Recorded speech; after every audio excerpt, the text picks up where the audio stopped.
A little random intro before the intro. So in this video, I'm gonna go over the whole process of taking a 3D printed plug, making it look like this, then making a fiberglass mold that looks like that, and in the end a layup and infusion and demolding of actual carbon fiber part. So this is going to be a full start to finish video. Nothing really left out. Anything that I did leave out is because I have a bunch of other videos on the channel showing how to do it. But if you're interested in this, this goes from start to finish the whole way. So in theory, you could recreate it and do your own parts easy. Okay, this is going to be a very random video. Not so much anything with the car related, because right now that WRX has been getting a lot of my focus for the channel. But this is going to be very different. So a while back, I made these headlight covers for one of my dirt bikes. And this is how they look like. And it took me a while to get them good because the mold kept having issues. Well, sorry, not the mold, me. My layup kept having issues. I didn't know how to properly lay it up. It's just amateur hour, more or less. But once I finally figured it out, I accidentally ruined the mold. It was a 3D printed mold, and come to find out, vinyl ester resin does not like urethane primer, or at least in my situation. So what happened was, I've been using epoxy resin, but then I wanted to try vinyl ester. I did one infusion. The resin, the fiberglass, or the carbon fiber, and the mold all stuck together. So it ruined the mold. And since these things were more or less done for fun, they're not very profitable. It takes a bit of time and they're not gonna sell for a lot. I was like, screw it, whatever. I have one on my dirt bike, it's good enough. I gave one to my brother, and then this one was just kind of like an art piece that I made. So overall, I was done with it. I wasn't gonna make any more. However, recently a buddy reached out to me asking me if I was selling any of them. And honestly, like I said, the mold was gone. But right now with my work being kind of random, like right now I was out and about, but then I came home and I have a minute of free time to record this little intro, and then I gotta go back to client work. So it's very random, it's sporadic. However, what I do have is I still have a bunch of fiberglass left over, as well as polyester resin for mold making. Not enough to make a big mold, nor do I have the motivation to do a big mold, but enough to make a smaller mold. And what I really wanna try out is this stuff that I bought from, what's this European store? But it's this mold, not cleaner, but they have this easy release. So it's a chemical release. And what I wanna see is how well it's gonna work with urethane primer, because the last mold I made with urethane primer, it was awful. The plug, the gel coat, everything fused together, and come to find out, urethane does not like gel coat. So that, from the test I did, it released very well. So my logic was I'm gonna make a YouTube video of how I take a 3D printed plug, which is what you see right here, and I am going to go through my whole workflow of making a mold. Now, this video is gonna be all over the place and random, so it's just a matter of when I have time to work on it. But right now, I did a quick 3D print of it. Typically, I would use pins or dowels, whatever you wanna call them. I have nothing here, simply because the hero surface, which is this area, is great. As you can see, it looks good. The areas that are gonna be connected to it are gonna have the seams, or I'm gonna try to work them out the best that I can, but this is not really gonna affect the final surface finish, which is this area, which is right here. Pop it in like that. So that's why I was like, whatever, with my H2S, I was able to 3D print this whole assembly as one. In the past, I had to separate it down the middle, which then gave me seams, so I tried to do a lot better job with my 3D print mold. So anyhow, I'm gonna do an A to Z whole workflow video of me working on this plug, then my gel coat layup or brushing on work process. Then I make this little putty to get these little tight crevices with the fiberglass prior to me putting down any fiberglass. It's just to avoid air pockets. And it might be a success, it might fail. We'll find out. I'll probably do a hard cut in this edit to showcase where we end up with the final result and whether or not the mold will pop off the plug, which I hope it does. I hope that chemical release will do what I think it will do, but until I do a real full-on mold, I won't know. So that's what it's gonna be. It's gonna be a from start to finish video, and what I'm gonna do first is connect all these pieces.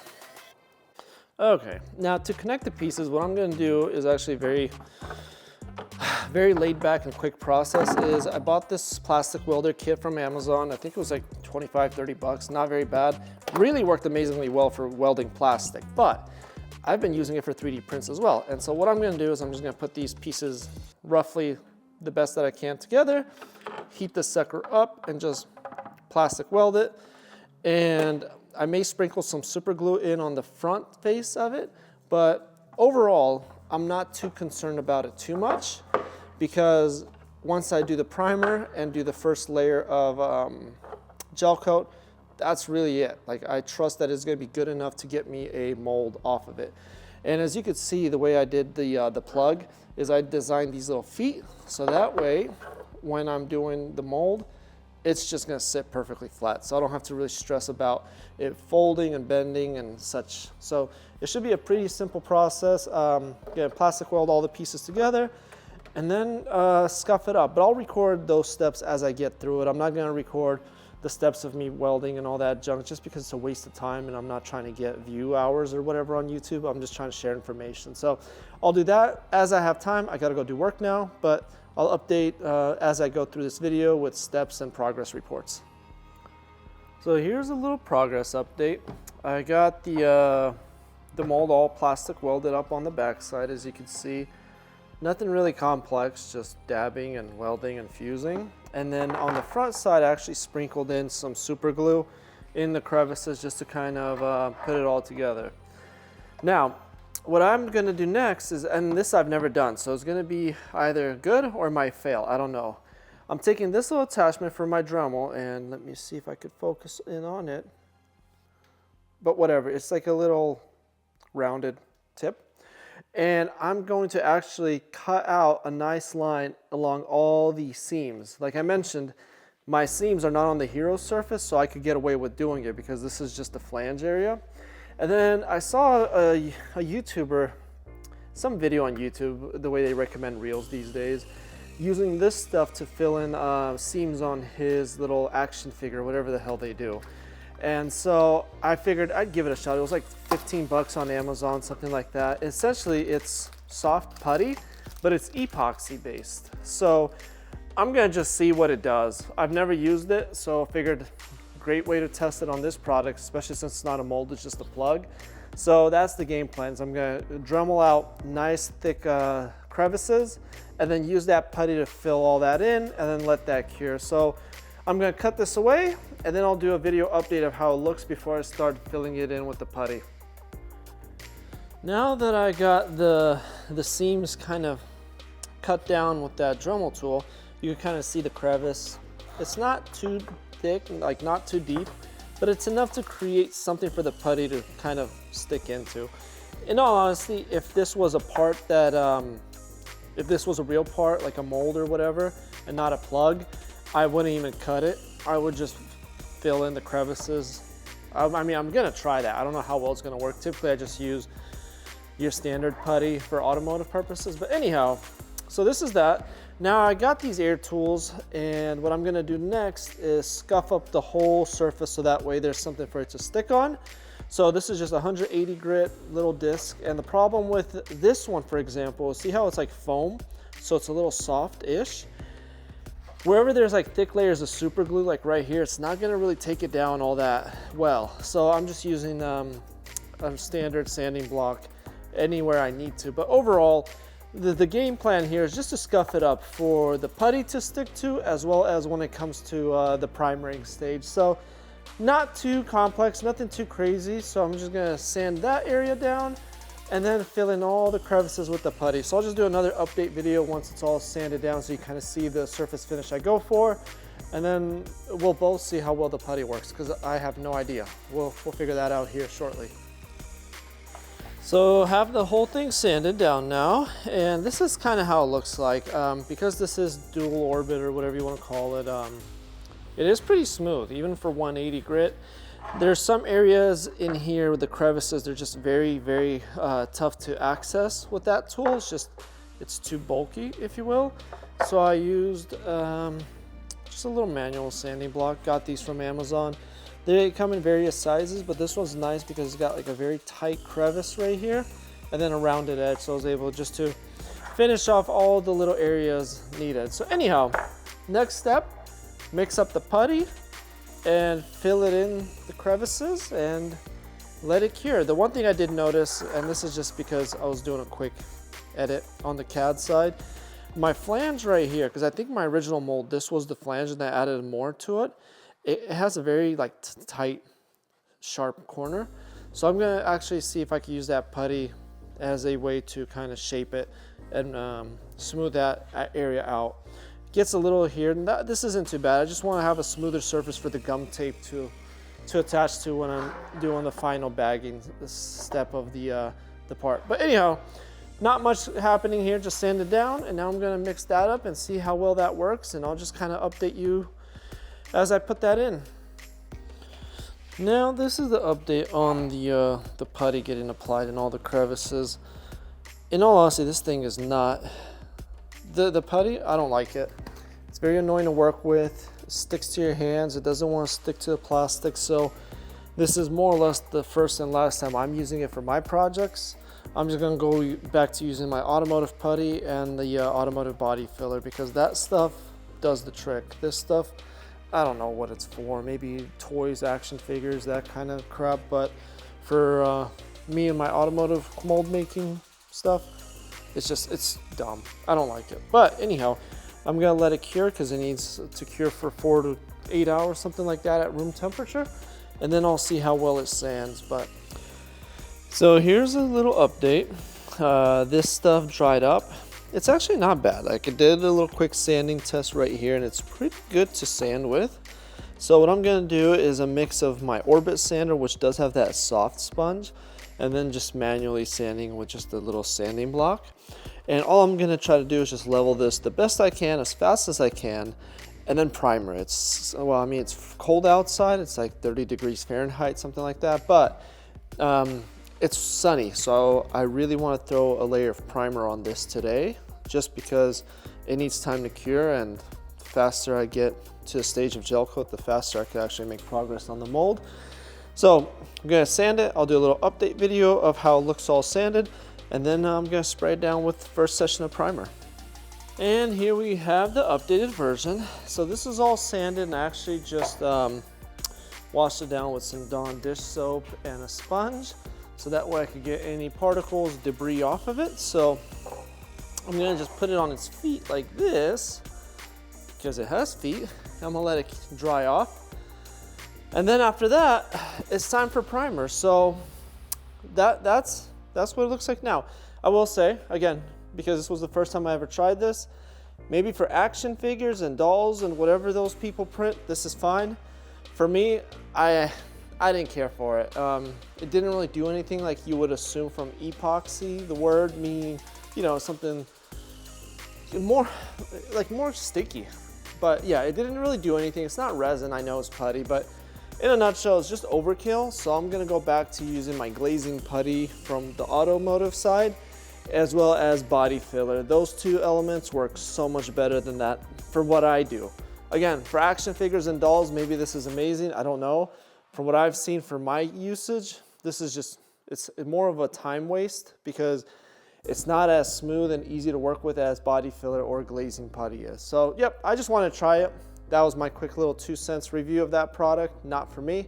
Doesn't mean it's not good. It just doesn't really do anything for me. So there's that. I'm gonna let it dry, and then I'm gonna throw some primer on it, and we'll do an update of the first session of primer dried.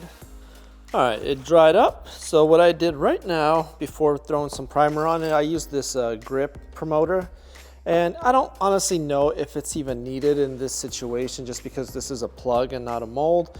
But I have it. I don't do a lot of carbon fiber or fiberglass or anything anymore for the moment with work and such. So I figured why not use it. So all this does, it just helps, like the name says, it helps promote the adhesion of the primer or clear coat, whatever, to plastic, because it naturally, from my understanding, doesn't want to grip too well. So I just spray it down. I'm gonna let this dry off or flash off, whatever you want to call it.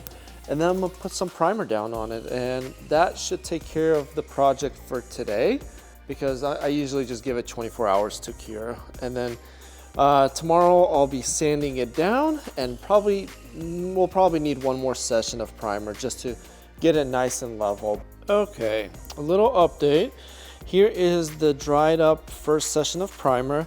Now that it's gray, I could see some of the flaws, which I knew were there, but now they're very easy to see. So there's a little divot there, a little divot there, a little something here. And while I think I could get away with doing another session of high build primer, I really don't want to work on high build primer and trying to rely on that. I'm gonna go back to my glazing putty. Like I mentioned, I did not really like the epoxy putty that I was testing out, and I'm gonna go use this. So all I'm gonna do now is just kind of use that, fill in all these void areas, let it dry, and then sand it, and then like sand the whole surface. And then after that, I could primer it one more time, and that should do the trick. Right now, the weather here in Idaho is kind of nasty, very misty, foggy, so I can't really paint yet, which is fine because it gives me time to let this dry, cure, sand, all that BS. So I'll update the video as soon as I have something better to show, but as of right now, this is where we're at, and next steps is sanding and then primering one more time. Okay. Now that this is dry, I'm going to be sanding the primer as well as all the putty fixes.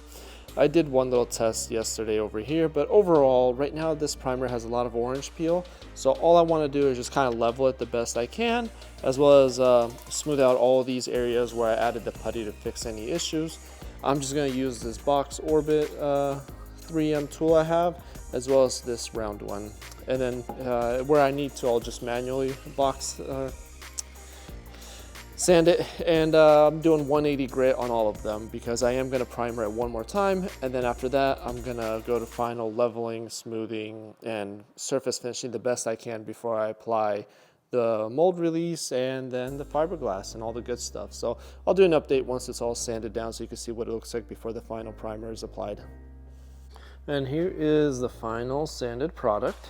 So overall, it's good. It's going to get the job done.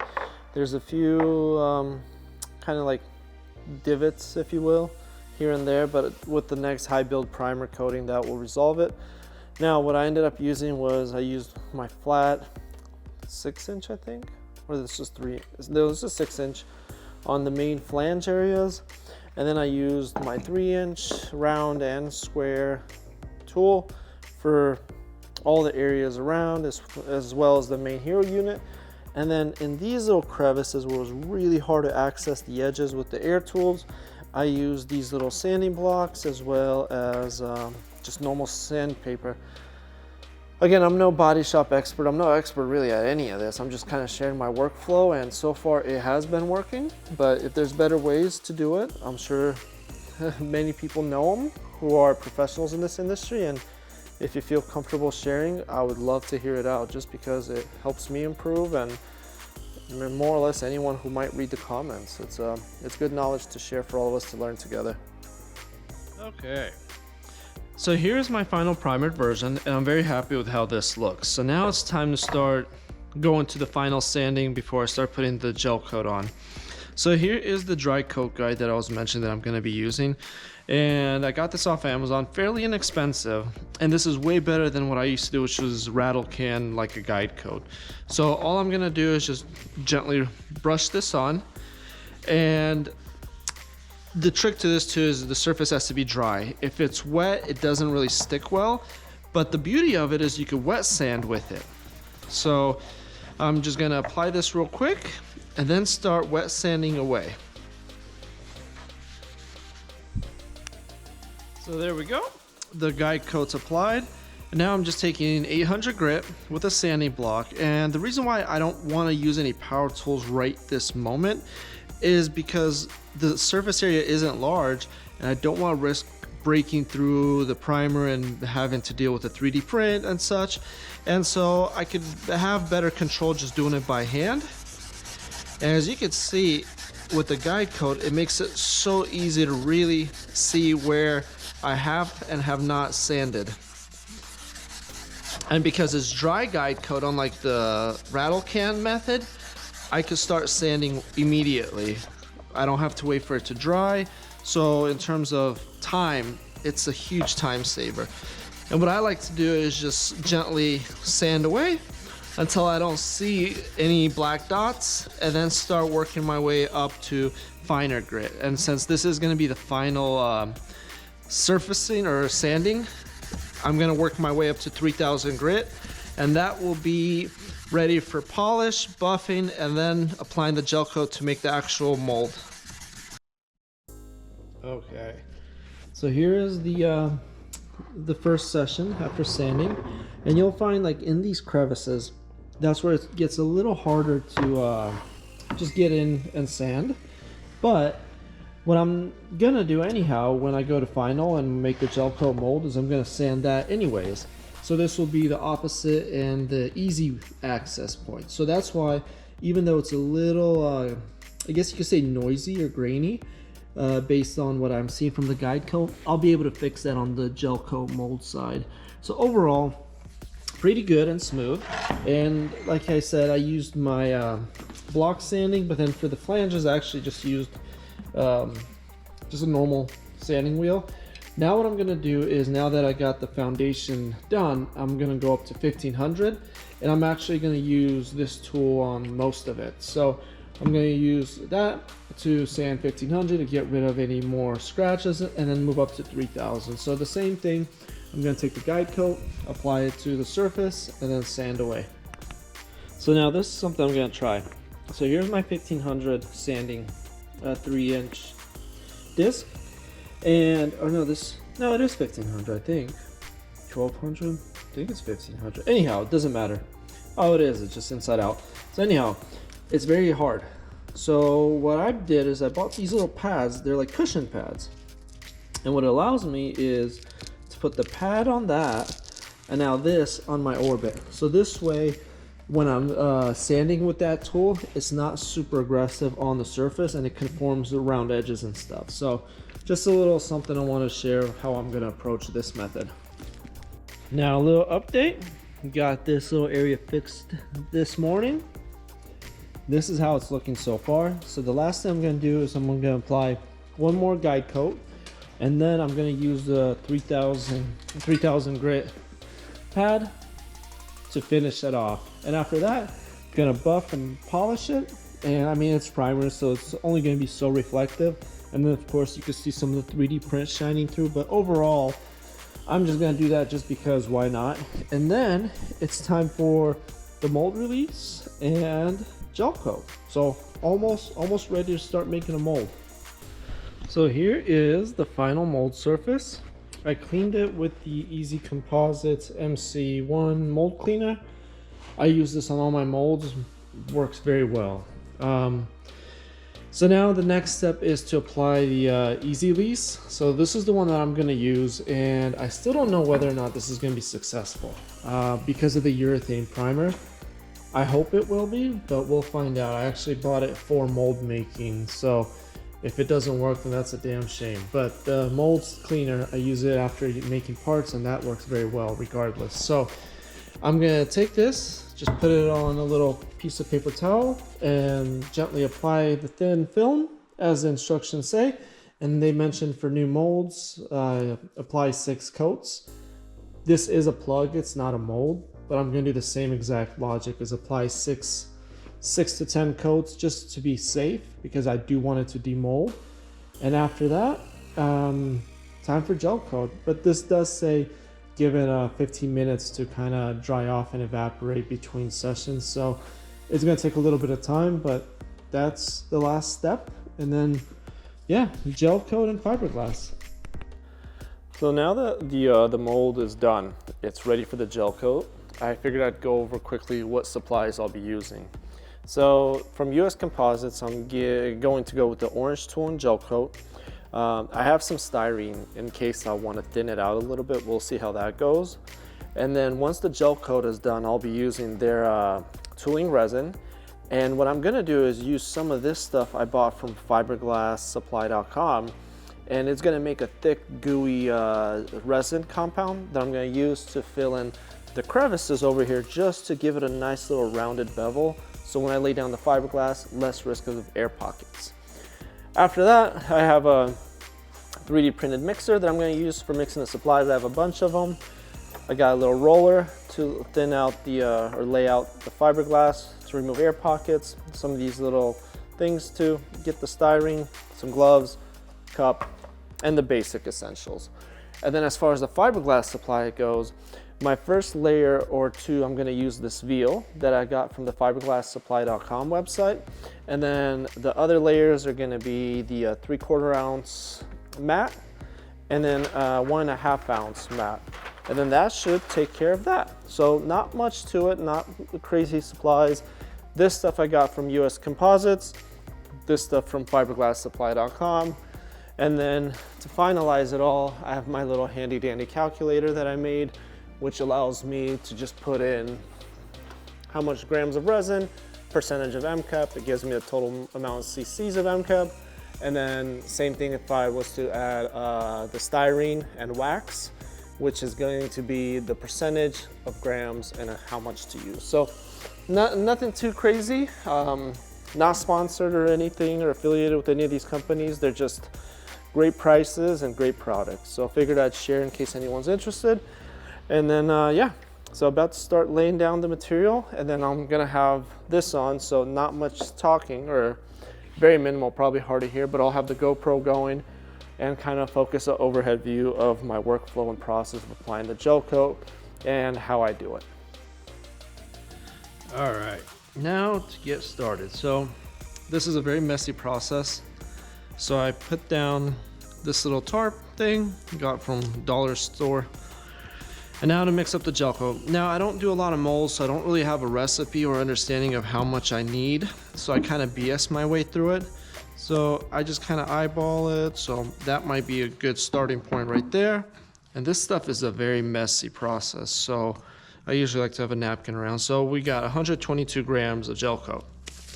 So I'm gonna kind of show how this little calculator works. I'm just gonna put 122, even though it says resin, but that's gel coat. I'm gonna do it at 1.5%. It says 1 to 2. I'm gonna do 1.5 just because it's a little cooler outside. So we need 1.89 cc's of MEKP. So this stuff, again, I kind of eyeball it, and that's why I did 1.5. So even if it goes up a little bit, no big deal. So we're at 122. So now you probably can't see this dimpy stick, but there's 1 milliliter, or there's a cc mark. It's all the same. More, yeah, because cc or ml is the same, at least from my memory. So there's 1 and 2. So I'm gonna go up to 1.8. So there's 1.5, and then right in between there, so that's 1.75, 1.8. There we go. Just gonna drop that in there like that. All right, close it up. And now what I'm gonna do is use my little mixie tool. Make sure I go in the opposite direction because of the little slit cut in the cup so it doesn't splash all over the place. And now I just like to mix it up for about 30 seconds to a minute.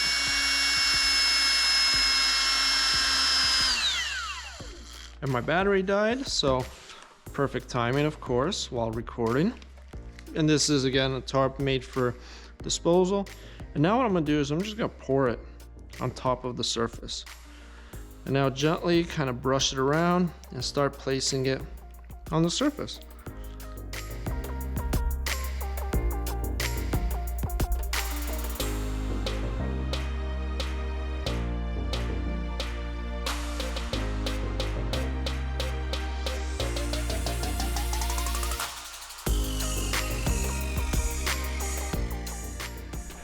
So a little preview of version 1, or the first coat. As you can see, because I did it by brush and not spray it on, the surface does have some waviness to it, which the only downside to that is chances of air pockets on the first layer of fiberglass are a little higher. And so you got to work with it a little more. And then, yeah, and then it's a little more dense and less dense in different areas. So it's not perfectly balanced, but overall, For the first coat, I'm very happy with how it is, with the only experience I have, which is really not much. But so far I haven't had a mold that didn't turn out well. I had molds that didn't demold, and then once I got it out, it worked. But anyhow, this is where I'm gonna let it cure for a little bit, wait for it to get a little tacky, and then I'm apply another coat. So that was 120 grams of gel coat. So I think for the next one, I might do 150, and I may potentially use a roller brush to kind of try to level it as best as I can prior to laying down the first layer of fiberglass. But overall, this is what it's looking like, and now I just wait for it to cure, or get tacky, not cure all the way, just to get tacky.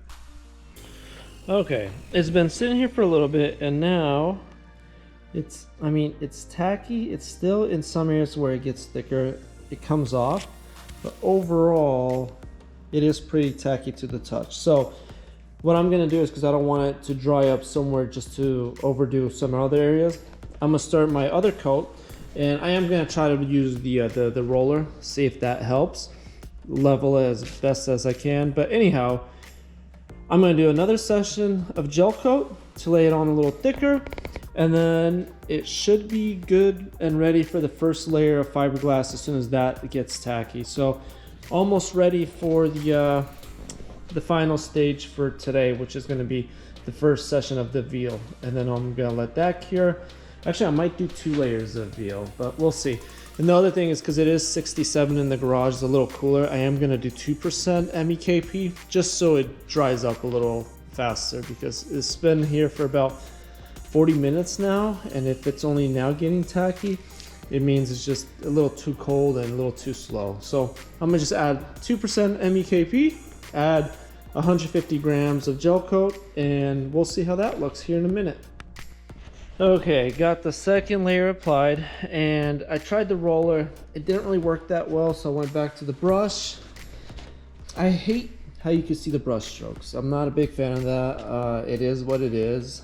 If you spray it on, that's what helps make it nice and level. But anyhow, I'm gonna let it cure so it becomes tacky, not all the way, and then I'm gonna create the little gum formula to fill in the crevices, which, as you can see, they are getting filled in quite well with the gel coat itself, especially right here. This was an area with a lot of them, and actually what I can do is just help guide it just a little more, kind of help build it up in nice little rounded areas right there, just like that. So that way it's less of a crevice and more of a rounded corner. So that way when I put down the fiberglass, there's less risk of an area for air to get trapped. So anyhow, this area is pretty nice. I'm very happy with how that's looking. These corners, it's not so bad out here, but it is a very tight right angle, if you will, right in there. So that's where I'm going to use that gum formula and really fill it in. And I'll probably go all around, but my priority is really to fill these little spots in. As you can see, it's still not perfectly, it's not going to be perfect, but I try to get it as smooth as I can using a brush. So yeah, we'll create the gum formula, fill in these tight corners, and I think I could. So as you can see some of that mold surface back there, which means it's not thick enough yet. So may end up having to do one more gel coat session, just so I could make sure that there's enough on the side, because it's all vertical, so it's making it harder to stick. So yeah, I might end up, once it gets tacky, just do one more session just so I could focus on the sides. And I may end up, again, once it's semi-tacky, just even tilting it a little bit like this, so that way it kind of dries up, but we'll see. I mean, there's enough to be something, but again, without spraying, it's not going to be perfectly all leveled and balanced. However, I might just do one more session just to, it's this vertical area. Everything else is pretty nice. But this I'm a little concerned about, might be a little too thin, but we'll see. I mean, I'm not seeing the mold through it, but what I do know is when I was brushing, it was not a lot of forgiveness in terms of depth. So anyhow, I'm gonna let it get tacky and then come back and see what I have to do. All right, this is getting tacky now, so it's almost ready for me to do my actual fiberglass. So what I'm gonna do is first I'm gonna create my little batch of this powdery junk to do around the corner, and then I am going to do the first layer of actual fiberglass. So I don't need too much resin for this. So let's see here, 30, I'm gonna do like 50 grams. So 48.8, there we go. All right. Now I'm gonna go into my little calculator. And I'm gonna do it at 2% MEKP. So where the heck is my mouse? There we go. So 48.8. So that's 1 cc MEKP. All right, so what I'm gonna do is now take this stuff, and this is the thing that makes it thicker. So I'm gonna use this, and then this is actually milled fiberglass. Because my logic is, if I get it thicker and then also get it chunkier with actual fiberglass, it's kind of the best of both worlds. So what I'm gonna do here is first I'm gonna take this and add 1 cc of MEKP. And now when it comes to this powder, there really is no formula, at least not for me, because I don't have a lot of experience with it. I just kind of add and mix and just eyeball it for density. So I'm just gonna dump a good bit of this stuff in there. And honestly, as annoying as this is, I'm just gonna use my drill bit. And now, do the same thing with some of this milled fiber.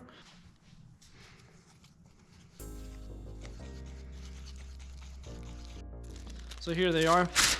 I bought these, they're like used for cakes, for decorating cakes, but they work great for my needs, so it is a little excessive how much I get. So I'm just gonna take that off.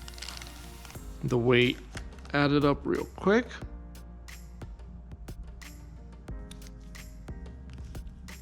Like so. And now all I want to do is go in and use this and just add it around the crevices. As you can see, it's still a little too liquidy. I should have made it even more dense. And what I could actually do is pour the rest of this back in here.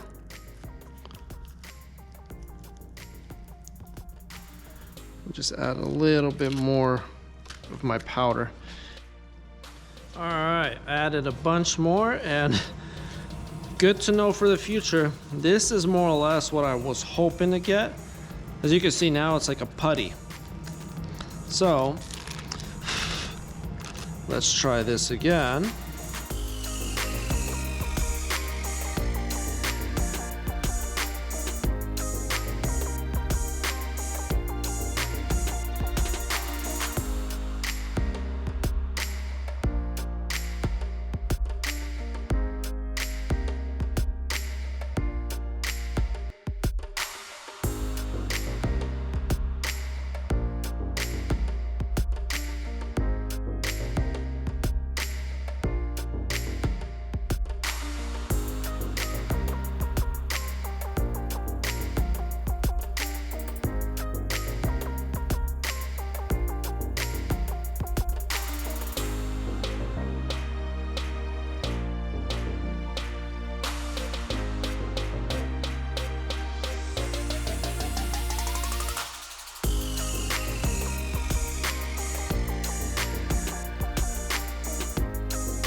And now to kind of get in a close look, as you can see, the game plan for me with my learning experience is just to kind of get that corner not to be so tight. And so now I can start laying down fiberglass. So I'm gonna clean up my work area a little bit and then start laying or mixing some resin and laying down my first layer of that thin veal fiberglass. Okay, now the fiberglass stage. And since, again, due to my lack of experience with making molds, I don't really have a good judgment of how much resin it will take. So I'm just gonna wing it, visually speaking. And this might be a little too much. So I'm gonna try to go to like 100 grams to start with. And then if I need to, I'll mix up some more. So 150. Actually, this might be a good enough starting point. So 135.6. And worst case scenario, I'll just do 2 layers of veal if I need to soak it up. So 135.6. 135.6 at 2%, so that's 2.8 cc's. And I honestly, like, I could use that drill bit accessory. I'm just not even gonna waste my energy with it. Here we go, we're just gonna take this, and what I like to do is just apply a thin layer onto the mold surface, and that allows it to be a little easier to get that fiberglass to start adapting and conforming. Now that that's applied, I'm gonna take this one and just start laying it down.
Okay, taking a quick look at what I just did.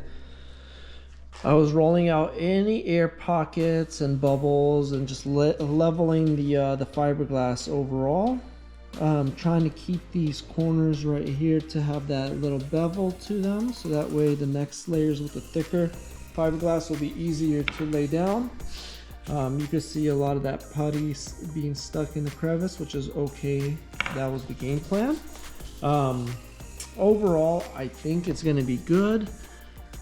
Trying to get any air pockets I can out, but my first mold ever did have air pockets, and I was able just to actually make a lot of parts with it as is, and then also if there was a void, I was able just to fix it later on. So it's not the end of the world. And as you can see, like here, there's a little black dot there, a little discoloration there, and that may be the 3D print showing through. So maybe I scuffed through the gel coat because it was tacky, but still a little too tacky, if you will. So anyhow, that could be just operator error and lack of experience, but I'm not too worried about it. Because worst case scenario, I could still fix it, and a lot of these issues that you're seeing are on the flange area, so it's okay. But I hope it will be just fine as is. My hero part, however, looks pretty good overall. No real red flags. We'll find out how these crevices come out once I demold, if it even demolds, because like I mentioned, the urethane primer was an issue for me last time. So hopefully that chem lease works. So now I'm gonna let this dry, and I'm gonna literally let it dry. I'm done with this for the day. And then tomorrow I'm gonna start working on a thicker fiberglass layer. And then it's just a matter of adding layer. So tomorrow the game plan is to add 2 layers of the 3/4 ounce.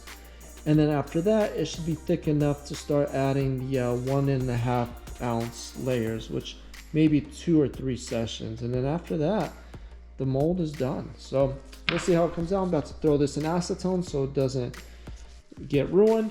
But overall, this is the foundation being established, and I'm happy with how it's looking thus far, but also I'm learning as I go. So everything you see here is with, take it with a grain of salt. I'm not a pro at making molds. I'm just sharing the information I have, and we'll figure this out together if this actually worked out or not. So yeah. All right, next day here. This is nice and cured, and overall I'm very happy with the results of the first layer. The only real air void I noticed is right over here. It's just a little, like there you see that little white spot.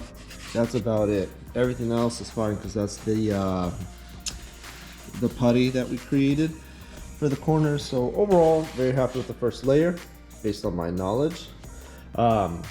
Next step is to start actually adding some thickness to this. So I have 2 layers cut up of 3/4 ounce, and I added some recess cuts, if that's how you call it, in the material. I'm just gonna lay down a straight up square so that way it's less parts to worry about, and just start laying it down. So really not much to it. A lot of videos online of people laying up molds.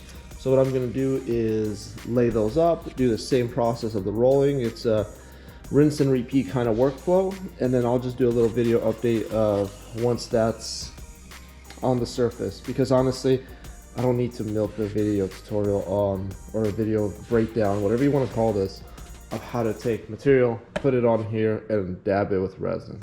You can watch a bunch of other YouTube videos on that. I'll just give a status update as I have 2 of those layers applied. With the 2 layers applied, this is how this segment's looking. I do have a little bit of resin pool over here. There's really not much I could do. I mean, I could brush it out, but it's whatever. I don't really care. Overall, no real air pockets. I'm seeing something over here. It's very minimal, and it might be the same one from the last round with the flange area. But overall, everything's looking good. So I'm gonna let this cure, and then it's time to start really adding the 1.5 ounce thick layers. But overall, it's been actually laying down very easy. No real challenges, no real battles to worry about when it comes to kind of material like clogging up and creating pinches and such. The recess cuts really did help, and then I had some extra material, so I just added a little bit more, couple more strips on the flange area, just because why not? It's going to help reinforce the whole thing and get it stronger. So I'm going to let this cure, and then tomorrow we're going to start laying down this stuff right here, which is the really dense material, and that's going to really help bulk it up. And just in case anyone's interested, I just use this wheel right here for cutting the fiberglass. Same one I use for my carbon fiber. It works very well and very easy. So yeah, that's it for now. All right, now this is dried. Overall, still happy with how it's looking. I got a little air void there and a little something there. Nothing too crazy where I'm worried about it, but yeah, so it's not flawless. It has some hiccups, but overall it's good. It's sturdy, and I'm about to start putting the 1.5 ounce layers. So I'm gonna just do 2 layers right now. And this is actually the same day, so we'll find out if this workflow works, because I'm trying to see if I could knock out 2 sessions in one day, because this is cured. It's not tacky, it's not sticky, it's rock hard. So my logic is if I could make best use of my time and then do 2 more layers today, have it cure overnight, and then tomorrow morning wrap up 2 more, and then be able to, because right now it's Saturday. I think it's Saturday, yeah. So that way Monday I could take it out of the mold and see if it demolds, because again, that's the problem, is I don't know if it will if it will come apart. If it does, amazing. If it doesn't, I hope you enjoyed the video of my failure. That's essentially what it's gonna come down to. But yeah, I'm about to pop those on and I'll just do a little review video of when it's done. All right, next day here. This is now cured, so it feels really good to the touch. No tackiness, nothing like that. Here's the deal. With all the layers I've done so far, which was the fiberglass veal, plus the 3/4 ounce, 2 layers of that, along with the final 1.5 ounce, 2 layers last night, this is kind of thick. I still want to do 2 more layers of 1.5 ounce, but what I also don't want to do is waste time and material if this does not demold. So what I'm going to do is I'm going to trim the excess right here, and I'm going to just try to demold it and see if it pops off. If it does, amazing. I'm going to pop it right back on the mold, add my 2 layers today, and then this mold is going to be good to go. If it doesn't demold, then you'll watch the failure, and it's due to me using urethane primer. I know why it wouldn't demold, but I hope the chem release actually works and does its thing, and it does demold. So if it's not chem release, and the PVA would fix the problem as well, but that's where I'm at right now. So I'll trim it and then I'll record me trying to demold it, and we'll see if we succeed or fail together. Okay, got it trimmed. If anyone's interested in what I use, just a grinding wheel. I bought this one right now. It's for metal, but it worked fantastic for the fiberglass, so nothing special. Now, here we go. Here is the moment of truth. So I just gotta try to get a little bit under the gel coat somewhere and then see what happens. Okay.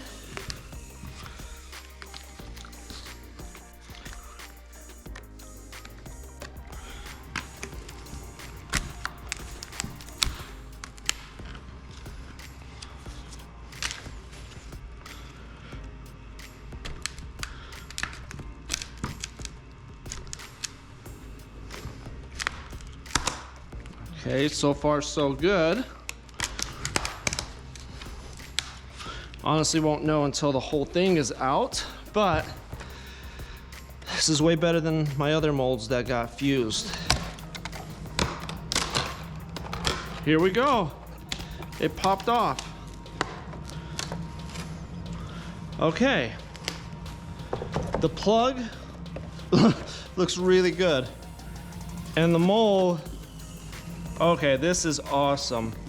So I can personally say this worked.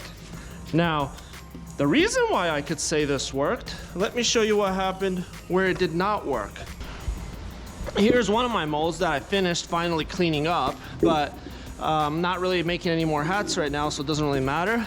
Here's what happened with this one. Same exact thing. The 3D print is literally stuck and fused to the urethane primer, and I had to manually go in and sand and clean all this off. So as you can see, there's just a bunch of fixes that I had to do, a bunch of holes. I have this other mold that came out way better. It still had things stuck, but I had this tooling thing from AirTech that they shared with me. And I think that might actually be a thing that helps with urethane primer. But that chem release is a game changer.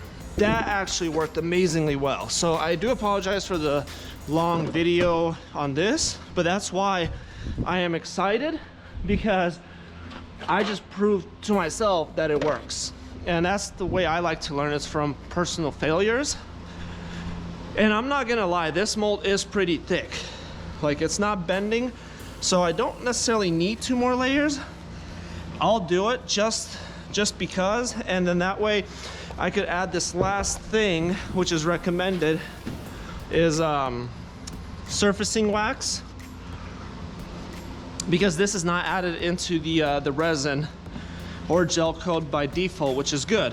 That's what allows it to be tacky when you apply more layers. So I'm gonna pop this sucker back on, do 2 more coats with the surfacing wax, and this mold is ready to more or less wet sand, make sure the edges are not razor sharp so it's safe to work with, and then I'll go to the next step of actually making a carbon fiber part. But as you could see,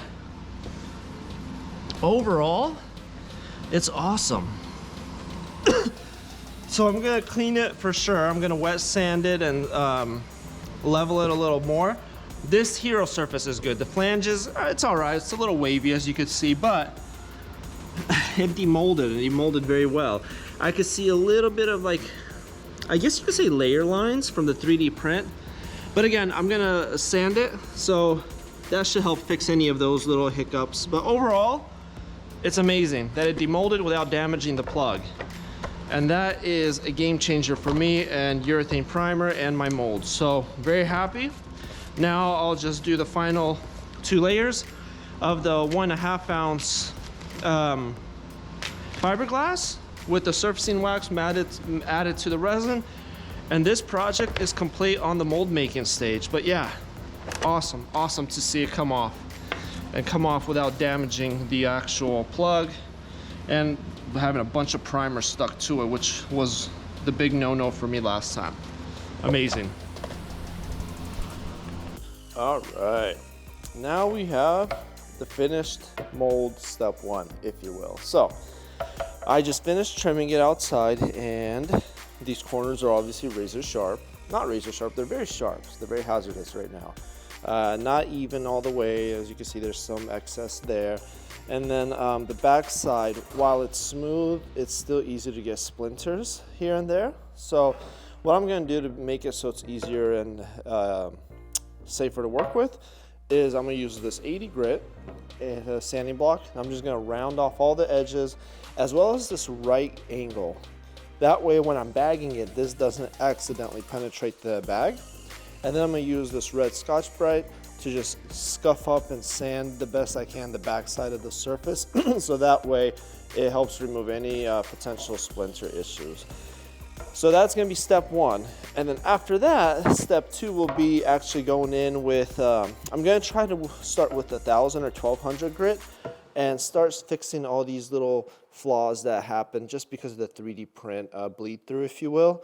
So it's not anything crazy, but there's a little bit something there, a little bit in this corner. So I'm hoping with 1,200, it's high enough to not add any scratches to the surface, but low enough to help shape the surface a little bit, which is only very minimal areas.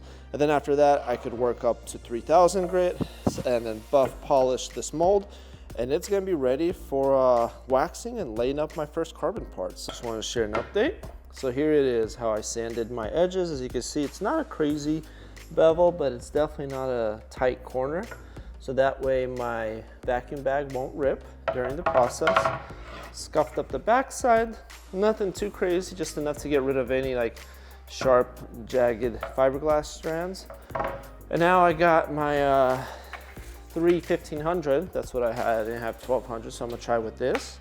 So I'm gonna use these for all these little crevices, and a longer one for the flange. So I'm gonna start wet sanding now, and we'll see how this works. And hopefully it fixes all these little 3D print lines, which is really just over here, and over here. So it's not like a lot of fixing to do.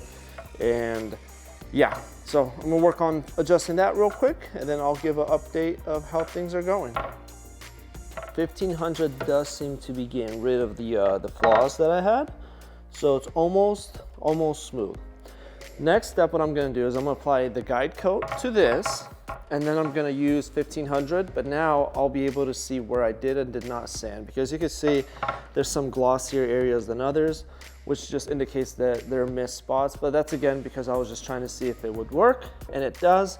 So now it's time for the guide coat to make sure I really get everything. And then after that, I'm gonna go up to 3000, and then hopefully that should take care of fixing up the surface, and I could buff it and have a mold ready to wax and infuse. And then for the flanges and stuff, I'm just gonna use my 3-inch orbit tool.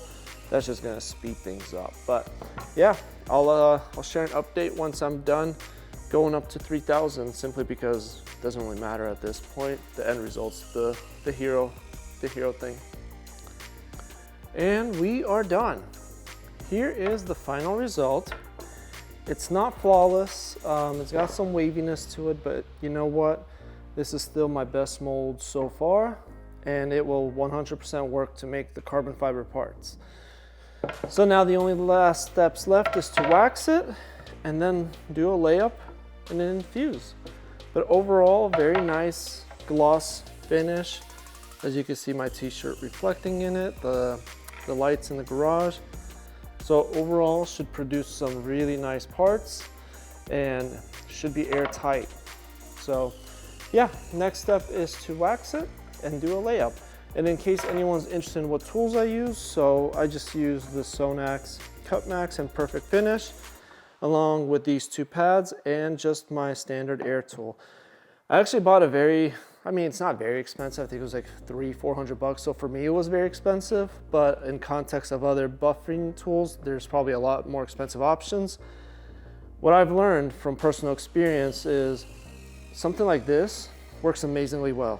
And it's best of both worlds because I use this for sanding, I use it for buffing and polishing, and it's air controlled, or it uses air obviously, so I'm not really worried about water getting into it. And yeah, so if you're looking to spend money on a tool and not sure which way to go, something like this, it doesn't have to be this brand, it could be like an Amazon China version, but an air tool like this gets the job done. And I've been using this ever since I got it for all scenarios, buffing, sanding, everything, just because it works great and it's easy just to have one tool to do it all versus having to swap batteries, because mine is battery powered. And yeah, so anyhow, next step is to wax it and then do a layup. So I'll be recording that as well, just to make this a whole start to finish end product kind of video, to showcase what the mold is capable of producing and that it actually works and doesn't, come out looking like a mold that is useless. All right, here's the mold, and now it's ready to be waxed. So I masked off the flange areas. So this is my surface that I will be waxing, so that way the gum tape has a lot of sticky behavior to it. For this case, I'm using Orca wax. In all honesty, I've used Spartle wax, honey wax, Maguro wax, Orca wax. They all do the same thing. So there's no real right or wrong wax. This is the one that I have right now. That's the one I'm using. So process is very simple, a bunch of videos on this process, so I'm not really gonna record it, but basically you put it on, wait for it to dehaze, take it off, and you keep redoing that several times. Since this is a fresh mold, I think I'm gonna do it 8 to 10 times just to be safe. And after that, time to start the composite stage. So yep, I'm not really gonna record any more into the wax process, but if you really wanna know, I think I have other videos of me doing it, as well as a bunch of other channels on YouTube that show the process, but it's not rocket science. You put it on, wait, and you take it off, and you repeat. All right. Got it all waxed up, ready to go. Now it's the layup time. So what I'm gonna do here is 2 layers of 3K and 1 layer of 6K. And the way that I've been doing my parts lately to easiest calculate material for like resin and such, what I do is I turn on my scale and then I weigh the material that I'm using. So here it's gonna be 90 grams. And then what I do is once I get all the excess trimmed off, I just look at the difference, and then that's how I'll be able to calculate how much resin I'm gonna use for my infusion. So I'm gonna write down 90 grams and then come back to it later on. All right, now it's time to lay it up. So try to get the mold surface as clean as possible of any debris. It's not gonna be perfect, but I'll do what I can. All right, and now it's time to start laying things up. So, got my first layer, I flipped it upside down. This is gonna be the surface side that goes onto the mold. Just gotta make sure it's clean. And so now, I'm gonna more or less start laying it in. So, I have this AirTech stuff. They sent me a can to try for free, really nice of them. It works great. And then I use this Super 71 for all the additional layers because this one is not as tacky as this, and I want to make sure to avoid any bridging and voids. It gets it as tacky as possible on the first layer. So typically I use Super 71 on the first layer, or this stuff, or sorry, 77, and then this stuff later on. So anyhow, let me see. This is going to be the first layer. So we're going to just kind of make sure it's all falling into place properly, which is good. So there we go. I get a better idea of how I'm laying it in. So there's that. All right. And so now I'm just gonna give this mold surface a slight spray, just to get it so it's gonna have some tack to it. All right. And now that I know this was good, double check the surface, no weird strands, nothing like that. There we go. And then just start laying the carbon in, just like that. All right.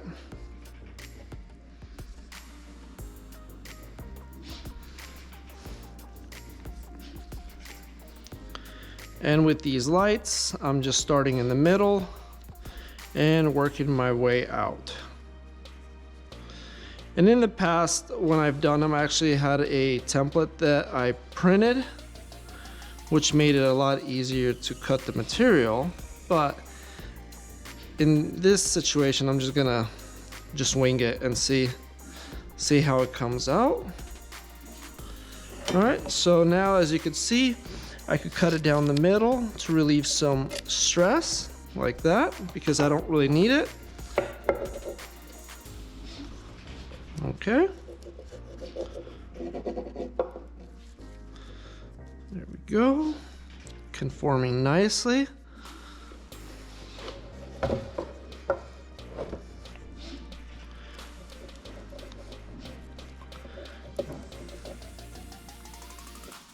And there we go.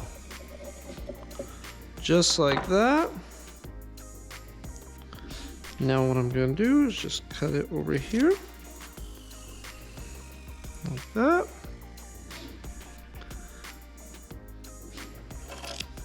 Cut it down the middle over there. And now I could remove the excess.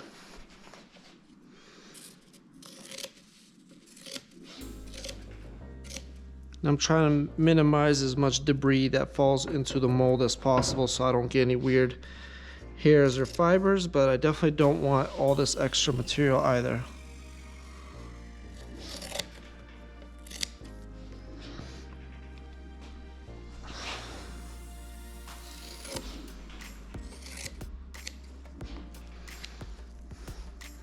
All right.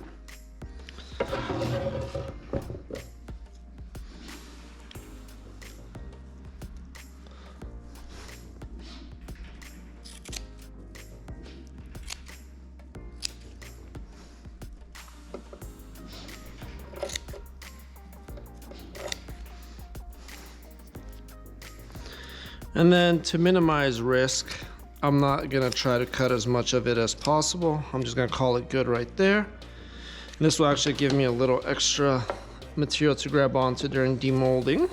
All right. So now I'm just gonna make a slight cut right there.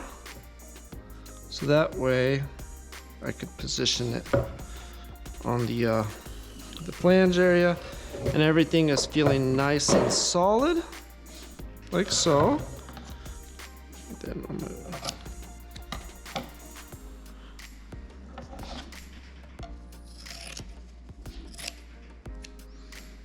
there we go.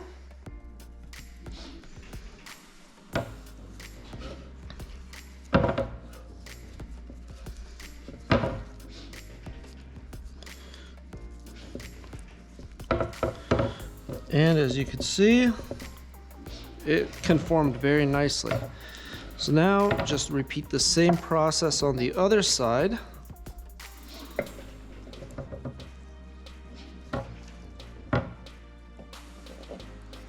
Just like that. Just start off gently and then get a little bit more aggressive with it.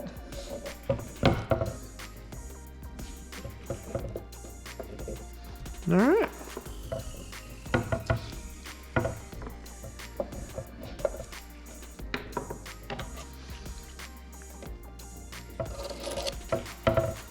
Just like that.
And there we go.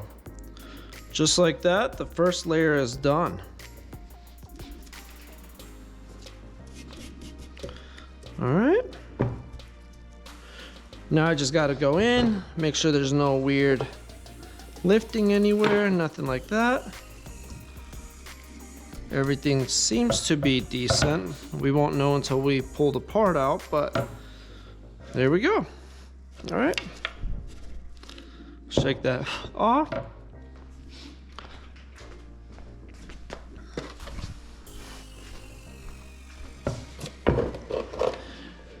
And now to repeat it with the other layer and the third layer. So I won't really record anymore just because you saw the process and it's going to be on repeat. All right, this one is now laid up. Now it's for the peel ply. The way I like to do it is have the peel ply try to go as far to the corners as possible. So I cut this one to have a little bit more excess than it would normally. And then, yeah, so what I'm gonna do is just gently lay it down like so. Everything's looking good. And now just mist some spray tack.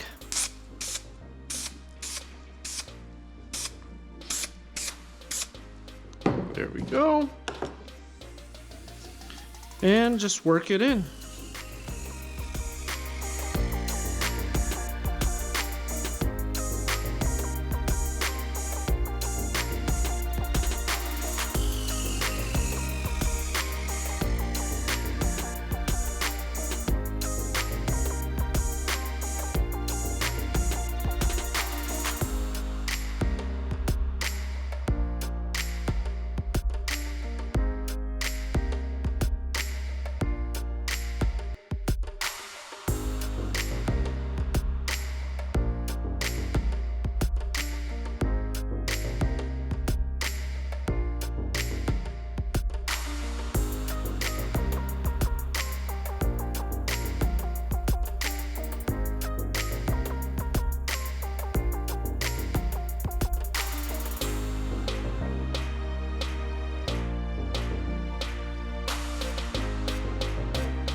Okay, a little regroup of what I just did.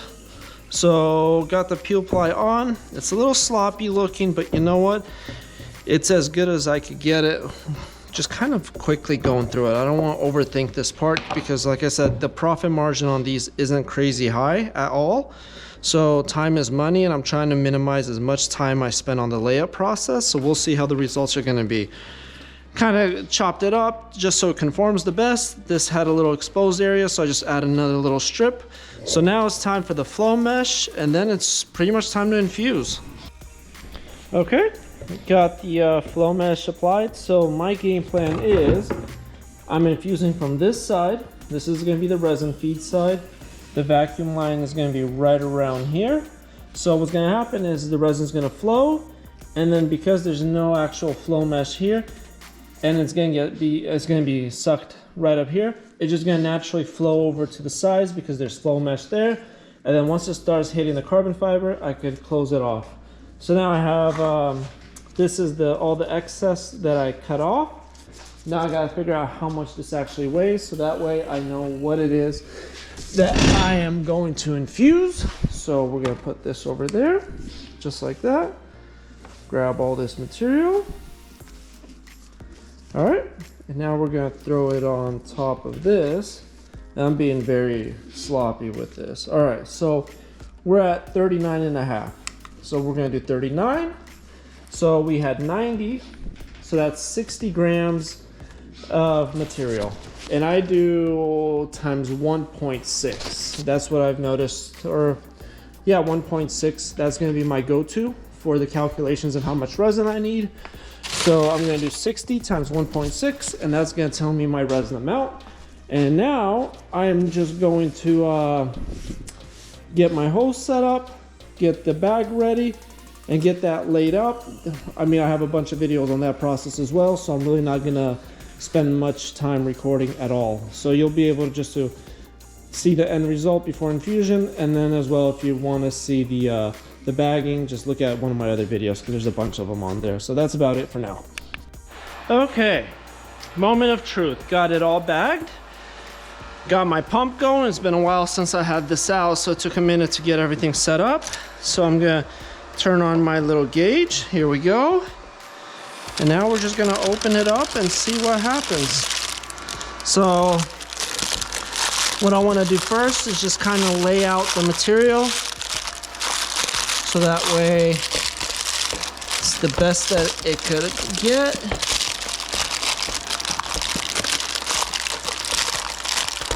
So there we go. Now let's take a look. All right. So right now I'm not even looking at the gauge. I'm just making sure everything is nice and tight. All right. That looks good. And I think we are airtight our first round. Wow. This is a great mold. All the gum tape stuck very well, so we're at 9, and it's just dropping quick. This is gonna be great. So all I wanna do is pay attention to how this is all conforming. It's looking great. All right, we're at 0, so now what I'm gonna do is close it off and make sure it's not going up fast. So we're at -1, and we closed off the pump, -2. Wonderful. We have an airtight mold. So I'm just gonna let it run a little more, let it build up. All right. So that's looking great. Nice and tight. Ooh. All right. I think everything's good. All right, let me just close it off again, double check. -6. It's staying at -6, awesome. All right, so now I'm gonna mix up my resin, get that in the oven set up, and infuse here shortly. Okay, so what I have to do is now calculate my resin amount. So I have 96 grams, so I'm gonna go for 100 total. Now I'm gonna open up my little cheat sheet. So let's see here, ratio calculator. So I'm using the medium cure US Composites, and the way I programmed this or made it work is I just put in the total amount of resin I need, and it gives me my calculation. So I need 75 grams resin, 25 grams hardener. So what I'm gonna do is mix this in, heat up the resin a little bit, because like I said, it is 67 in here. So I'm gonna heat it up just a little bit, just so it's a little bit more thin, if you will, because this is not infusion resin. This is just normal resin, but the part's so small I could get away with it. So actually, because it is 100 and I don't want to risk it, so I'm gonna go 125. So I need 93 grams resin, 31 grams hardener. So I'm gonna do that real quick, heat it up, and then start the infusion, and I'll start recording when I'm infusing, just because mixing, degassing, it's useless information. I got the resin in here, I got it degassed, and now we're off to the infusion. And like I said, this is not infusion resin, but it still does the job just fine. But I do have to be a little bit more cautious with it because of this, the speed it goes at, and as well as the cure time. So let's see. There we go. All right, so infusing away, awesome. I'm gonna let this happen.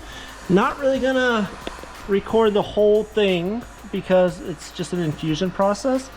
But yeah, I'll give an update as soon as I'm at the finish line with the infusion, if you will. We're getting close. Still got a good bit of resin left, and we're more or less at the finish line. I'm seeing it slowly saturate all the edges, so this is wonderful. And because I don't have any flow mesh here, it's just going to slowly saturate the remainder of the carbon fiber. And as you can see, just as I anticipated, we're starting off like we slowed down right here, and then it went up the sides, and now it's just going to slowly work its way out to the middle. So as soon as I'm getting the resin to kind of come to an end, I'm going to clamp it off and let it finish saturating all it can. But so far, the hero surface that I need for my part is already saturated. So this is all kind of like a bonus material now to get resin through it and take any potential air pockets out of the surface. So we'll see how this comes out tomorrow morning, because it's regular hardener. It's around 8:30 p.m. here, so I'm still going to give it about 6 hours to finish off. I got my little oven fan heater going, so it's almost there. Just a matter of time now, and unfortunately there's no way to speed up this process but wait. Okay, we have it next day here. Moment of truth. Time to see if we screwed up the layup or if the resin itself didn't penetrate the fibers fully. So the mold was airtight. I turned off the vacuum as soon as infusion was done. As you can see, no air pockets, nothing. So as far as the mold quality goes, it went great. As far as the bagging goes, it went great. The only two potential flaws are, one, the layup, which may have caused bridging, or two, the resin, because it's not infusion resin, didn't penetrate the fibers all the way. So the only way to find out is to demold.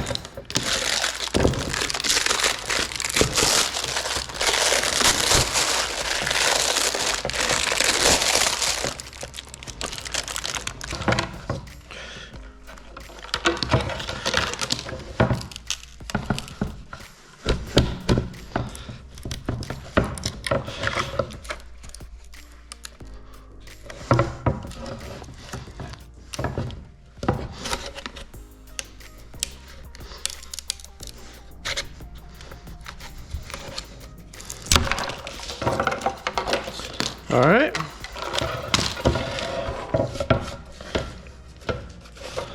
So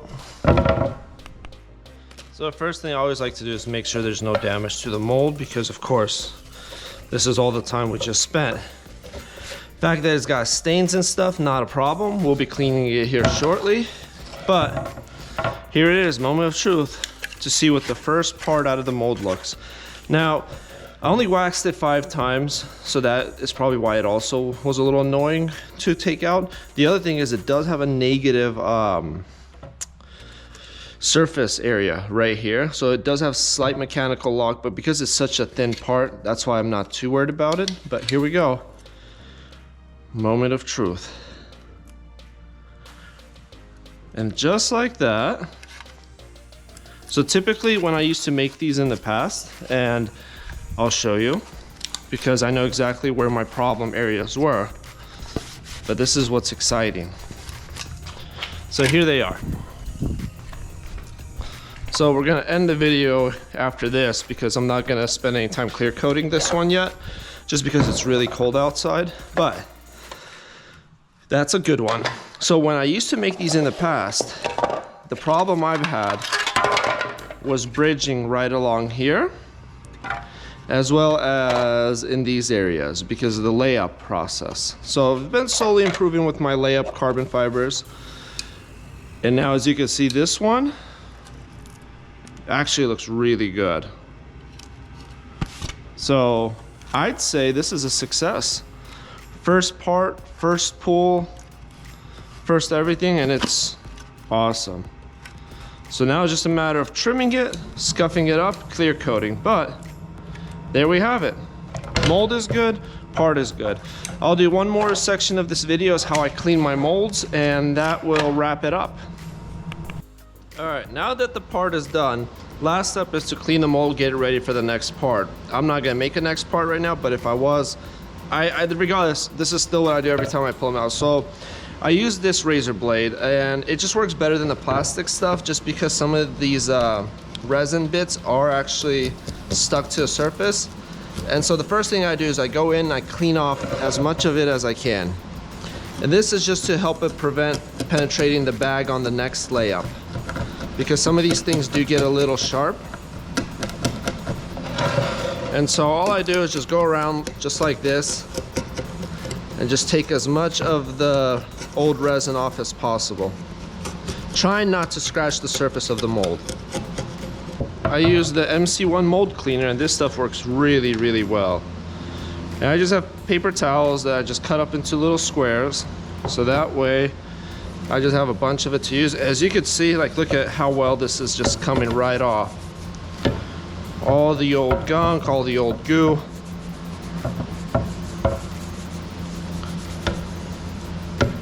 All right, now it's almost ready to just go right into the middle. So one last big puddle of mold cleaner and just going right into the center of it to clean off the hero surface.